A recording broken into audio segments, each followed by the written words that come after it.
¿Quiénes asesoran? Porque esto en la conversación, al ser compañeros, compañeras del bloque de Pachacuti, ¿quiénes asesoran a la presidenta Guadalupe Dori?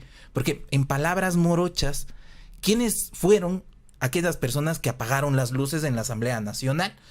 ¿Ustedes tienen conocimiento del entorno de la presidenta Guadalupe Dori? Bienvenida, Patricia. ¿Cómo está? Muchas gracias, Jorge. Saludos, Verónica. Un abrazo. Muchísimas gracias a Wambra, a este medio de comunicación. Y un saludo fraterno y caluroso a toda la audiencia que nos escucha. Respondiendo a su pregunta, ¿quién asesora a la señora Guadalupe Llore? Es un gran misterio. Nosotros conocemos, pese que es nuestra compañera de bancada, y que porque es de Pachacuti, yo personalmente solo conozco a un asesor. El asesor, dos asesores conozco. Un asesor se llama Oscar Sánchez y es hijo de la señora Rosa López, ex gobernadora de la provincia del Oro en la época de Moreno, ¿no? Del presidente Moreno. Y el otro asesor que conozco es el asesor jurídico, el abogado Zarango, un compañero de Pachacuti, compañero de histórico, ¿no? Del movimiento Pachacuti, el abogado Zarango. De ahí no conocemos, al menos yo no conozco ningún otro asesor. Y es uno de los temas que nos llama profundamente la atención, sobre todo en el área de la comunicación, en donde se notan muchas debilidades, no de Guadalupe Llori, o incluido Guadalupe Llori, sino de la capacidad que tiene la Asamblea de comunicar hacia el exterior el trabajo que hace. Los legisladores hacemos ingentes esfuerzos por trabajar, por hacer leyes, por presentar propuestas. Muchas de estas no tienen la resonancia que deberían tener en contraposición con otros tipos de problemáticas que afloran dentro de la Asamblea. Hoy estamos pasando por un momento eh, de quiebre institucional, si se quiere decir. Yo no diría ni quiebre institucional. La Asamblea Nacional, todas las asambleas del mundo son los espacios de acción política por excelencia, donde se dirimen, donde la representación política del país se canaliza a través del número de asambleístas que estén, y la confrontación política, la confrontación de ideas es ahí fundamental. Entonces, en ese marco es que se debe entender cuáles son las actuaciones cuál es la actuación en general de la Asamblea, es un espacio de poder, están los poderes representados ahí, y ese es en donde se dirimen muchas de los temas nacionales. Y esto es clarísimo, lo que parece ser un concepto teórico, un concepto muy racional, se ve clarísimo, ¿no? En este momento en que, por ejemplo, hemos llegado al cuestionamiento del CAL, del Consejo de Administración de la legislatura, justamente por el no dejar pasar o el pretender, ¿no? Desde varias instancias, utilizando varios resquicios, eh, no pasar aquellas propuestas de leyes y aquellas acciones desde los legisladores que queremos avanzar en una agenda en función de los intereses nacionales. Específicamente, tenemos varios temas parados ahí en el CAL, como es la conformación de una comisión para que revise las acciones que tienen que ver con la minería. No, esto ya lo tratamos, pero después de muchísimos esfuerzos, y otro de los temas cruciales que nos tiene enfrentados en este momento es el tema de la ley tributaria. Si bien es cierto, la ley tributaria pasó por el Ministerio de la Ley. Al día siguiente, la bancada de Pachacutic, ¿no? Que quede esto claro. La bancada de Pachacutic tuvo la iniciativa de presentar una derogatoria. Y es la presidenta Guadalupe Llori, que forma parte de la bancada de Pachacutic, la que permanentemente está a través de varios mecanismos impidiendo que esa ley sea calificada, que esa ley pase al Pleno y que sea discutida por todos los legisladores y que finalmente se resuelva en el Pleno lo que esa propuesta indica. Ahora, pero cuando hablamos de la bancada de Pachacutic, también asistimos el año anterior, sobre todo, a contradicciones internas. Digo, cuando su compañero, el asambleísta Fernando Cabascango, presentaba el informe desde la Comisión de Derechos Colectivos sobre los Pandora Papers, existían manos de otras asambleístas, lo recordamos muy bien, que ponían reparos a abrir la investigación al presidente Guillermo Lasso. Entonces, podríamos seguir hablando de una bancada que tiene como esta visión más ideológica, política, para avanzar con los proyectos de ley, o tenemos este fraccionamiento que, claro, vamos en algún momento a tener a unos y otros asambleístas. Hace poco asistíamos también a la votación de la ley de interrupción voluntaria del embarazo, en donde veíamos y esto a posturas contrapuestas. Entonces, ¿qué pasa con la bancada de Pachacuti? Refiriéndome al informe de Pandora, asimismo, vuelvo a repetir, es desde la bancada de Pachacutic en que tuvimos una iniciativa de formar una comisión especializada, multipartidista, para que trate el tema. Y esa comisión fue bloqueada por parte de la señora Llori. Lo tengo que decir con todas las letras del abecedario. Posteriormente llegó a la Comisión de Garantías Constitucionales, donde también es presidida por un compañero, y fue muy difícil sacar un informe real, un informe que ponga el tono que esta problemática tiene y que esclarezca el caso de los Pandoras hacia el escenario nacional, dado que el presidente de la República está inmerso en esta problemática, y que ponga también, que visibilice el tema de los Pandora hacia el mundo, dado que es una investigación de carácter mundial. Así es que sí, nos fue muy difícil también empujar este proceso, a pesar de que el Comité Ejecutivo del Movimiento Pachacutic definió que teníamos que apoyar ese informe de Pandora. También se vio aquí una sumisión por parte de la presidenta de la Asamblea a los intereses del Ejecutivo en términos personales, en el caso de Pandora, y a los intereses del Ejecutivo en términos de proyecto político, del CREO, del proyecto que impulsa el gobierno, que es un proyecto neoliberal. Entonces, ¿qué es lo que pasa en Pachacuti? Que inicialmente nosotros conformamos un acuerdo legislativo, un acuerdo parlamentario, que incluía el nombramiento de autoridades y que puso a una compañera nuestra en la presidencia de la Asamblea como un reconocimiento a la trayectoria del movimiento Pachacuti, a sus propuestas, a la representación que tiene ahora en el escenario político nacional. Desgraciadamente, en el camino, lo que ha pasado es que poco a poco ha ido caracterizando su conducta muy sumisa, una conducta de sumisión ante el proyecto neoliberal del Ejecutivo del presidente Lasso. Y eso es lo que se ha reflejado en muchas de las votaciones que se vienen sucediendo, y que tomó digamos que hizo crisis a partir justamente del tema de Pandora Papers.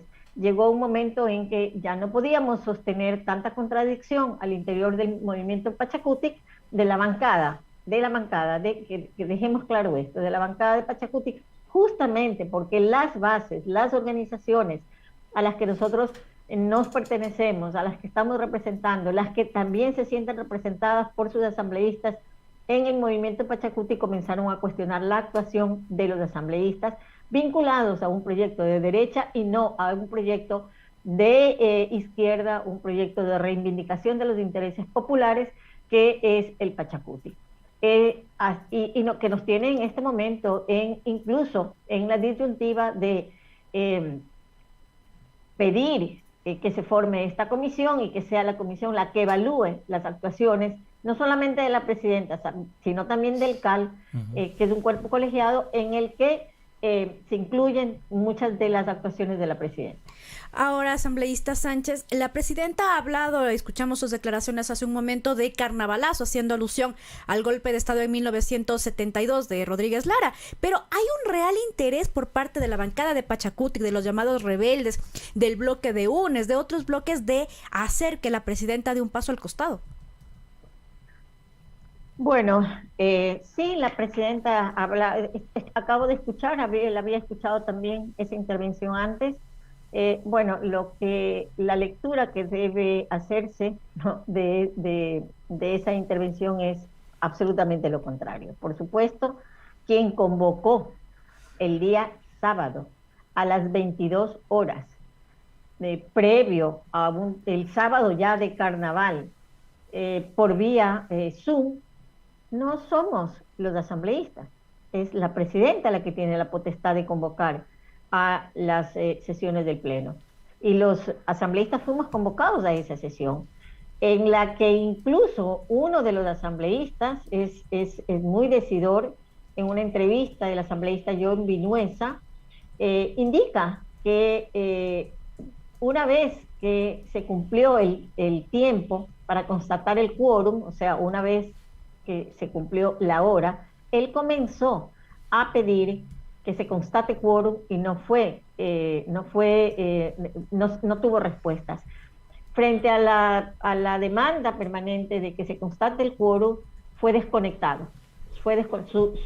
Sus medios telemáticos fueron desconectados. Entonces comenzó, dice él, a pasar papelitos, ¿no?, para que le vean la constatación del quórum. Su cámara fue desconectada. Entonces, ¿por qué nosotros, los rebeldes y otros asambleístas, tampoco asistimos a esa sesión convocada ilegalmente? Además, porque la forma como se la convocó a través de medios telemáticos permiten una manipulación de esos medios telemáticos desde quien nos controla. Si se apagó la luz de la asamblea y no nos permitieron seguir en la sesión, si se apagan las voces y las imágenes a través de los medios telemáticos, los resultados de esas votaciones van a ser manipuladas. Las votaciones y los resultados serán manipuladas. Entonces nosotros exigimos, como además lo indica el CAL, 2 días antes, el CAL había dispuesto que las acciones de la Asamblea Nacional se realicen al 100% de forma presencial, con excepciones, por supuesto, de las personas que están enfermas o que tienen algún tipo de excepcionalidad para presentarse presencialmente. Pero no somos los 137 asambleístas los que estamos en esas condiciones, ¿no?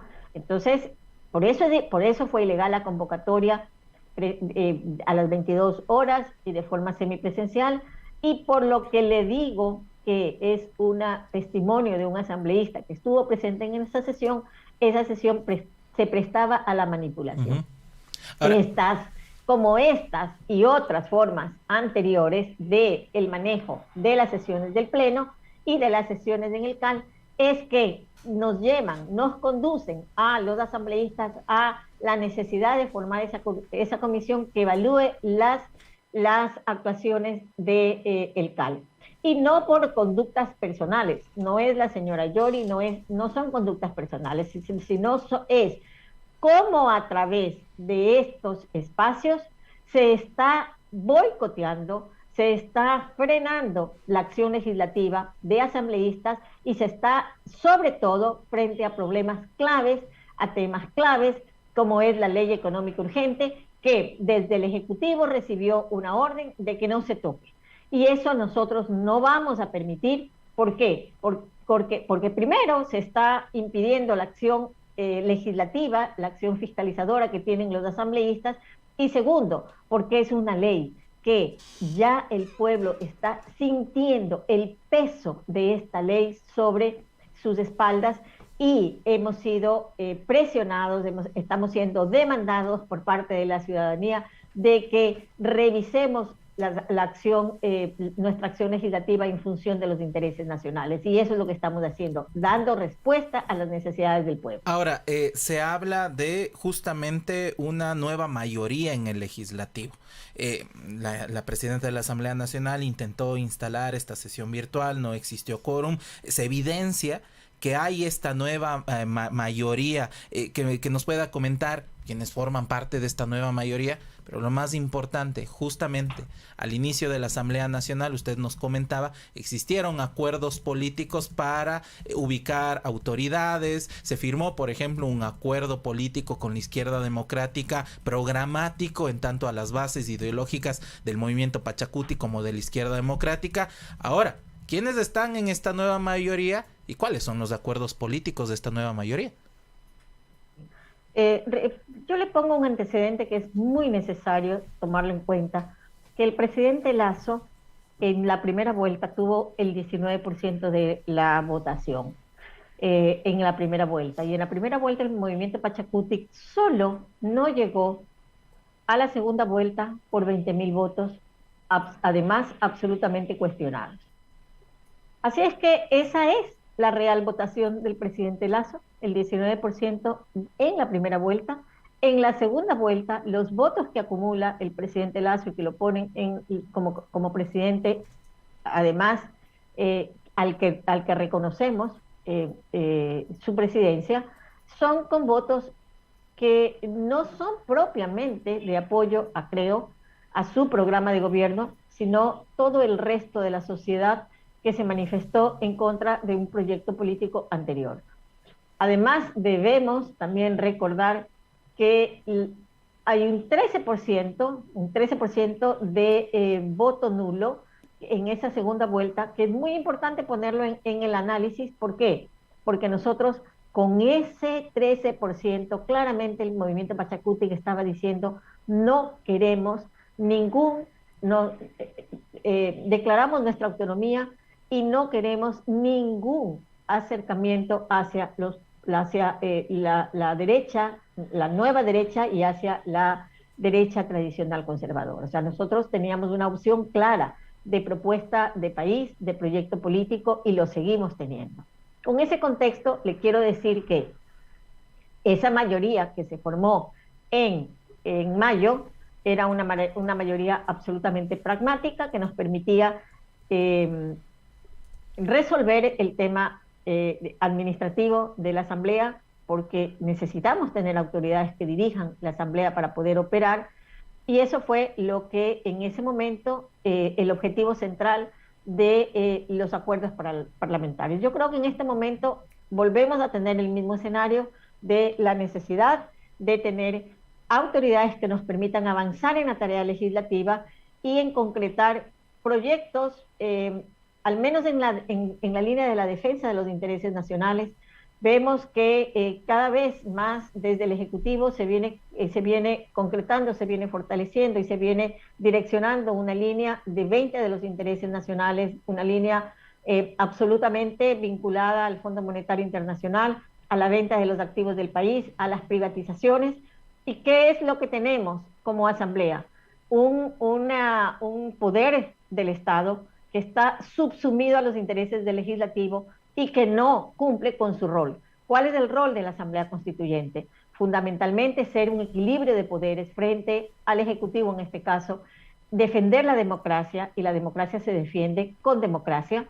Tenemos que rescatar a la Asamblea de su rol, de sumisión al Ejecutivo, y devolverle el espacio de lucha, de pugna de poderes, de dirimir los grandes intereses nacionales desde este espacio. En el Ejecutivo no se puede hacer eso. El presidente manda a sus ministros, manda su política, ejecuta su política, pero es en la Asamblea donde las diversas fuerzas sociales, políticas de este país tienen que comenzar a debatir y a discutir sobre realmente cuál es el horizonte, cuál es el futuro del país y cómo nuestro accionar desde el hacer leyes, desde el aprobar leyes, coadyuvan a estos intereses nacionales. Eso es lo que estamos haciendo. Lo que estamos haciendo es eso, estimado Jorge. Lo que de acuerdo con todo es eso, pero me queda pendiente para pasar con la siguiente pregunta. ¿Quiénes conforman la nueva mayoría? ¿Hay bloques, hay partidos definidos? ¿Nos pueda comentar quiénes conforman esa nueva mayoría? Sí, son públicos las nuevas mayorías y los bloques que están formando esta nueva mayoría son públicos. Yo no voy a eludir a confirmar una información que ya es pública y que todas las manejan. La nueva mayoría está conformada por la bancada de UNES, está conformada por la bancada del Partido Social Cristiano y está conformada por 9 miembros del Pachacuti. Ahora, 9 asambleístas del Pachacuti. Ahora, asambleísta, ya en la cuestión práctica de la asamblea hay varios temas pendientes. El presidente Lasso ya mandó y fue calificado el proyecto de inversiones. Sí, fue enviado ya el proyecto de inversiones y además está en ciernes el tema de las amnistías. ¿Qué va a pasar con estos proyectos que son importantes y cuáles son también los acuerdos del nuevo bloque respecto de estos temas? Sí, quería completar la idea de quiénes son las bancadas que conforman esa nueva mayoría. Y le digo, Jorge y Verónica, que atrás nuestro hay un montón de asambleístas que pertenecientes a todos, absolutamente a todas las bancadas, que están queriendo formar parte de la mayoría, ¿no? O sea, que están, bueno, ¿no? Así es que no es solamente, es la reconfiguración de las fuerzas políticas en la asamblea es total, ¿no? Es absolutamente total, es por parte de todas las bancadas. Los independientes también quieren formar parte de esta nueva reorganización de la Asamblea. Ley de inversiones y amnistías. Las amnistías ya están. Las amnistías están en el CAL para ser calificadas. Pasaron ya su proceso de informes, de elaboración del informe en la Comisión de Garantías Constitucionales que la preside un compañero de Pachacuti.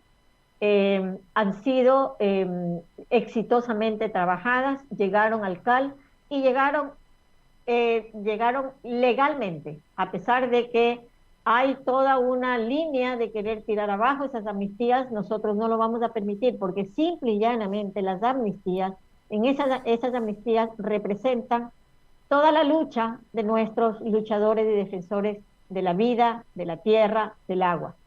Si bien es cierto, ahí hay actores políticos también dentro de esa lista de amnistía, el 90% de los amnistiados son los Víctor Guayas que no han sido asesinados en la penitenciaría del Litoral.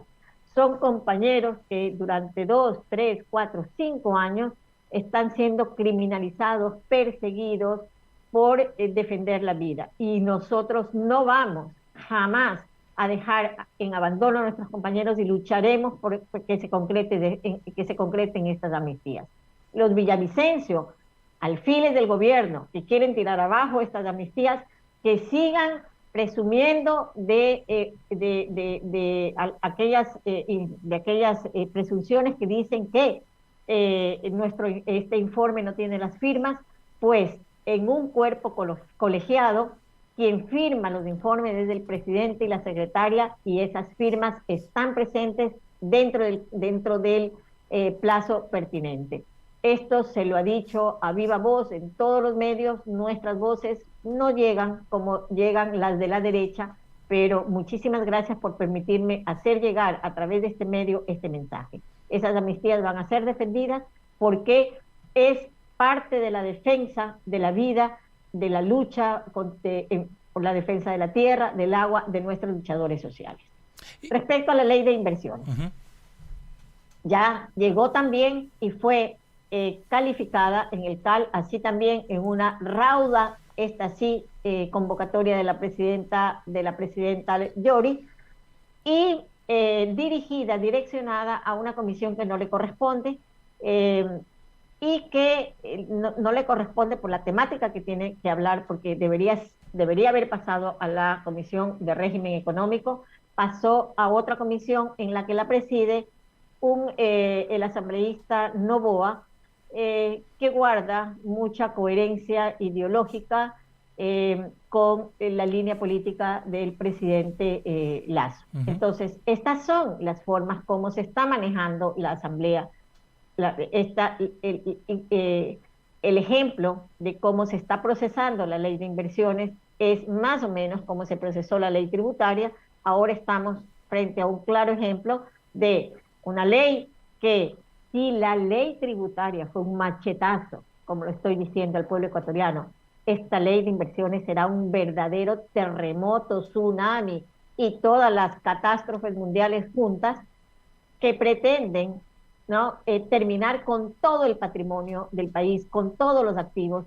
Se pretende privatizar incluso la salud, incluso la educación de todos, absolutamente todos los ecuatorianos, y eso es un atentado no solamente contra la Constitución, que garantiza que los servicios públicos deben ser atendidos porque nuestra Constitución es garantista, sino que está orientada en convertir todos los servicios públicos en mercancías y en negocios en función de la población del Ecuador, y sobre todo de las más pobres, que no tienen ninguna capacidad de meterse la mano al bolsillo y de pagar por un servicio público básico como es la salud, como es la educación.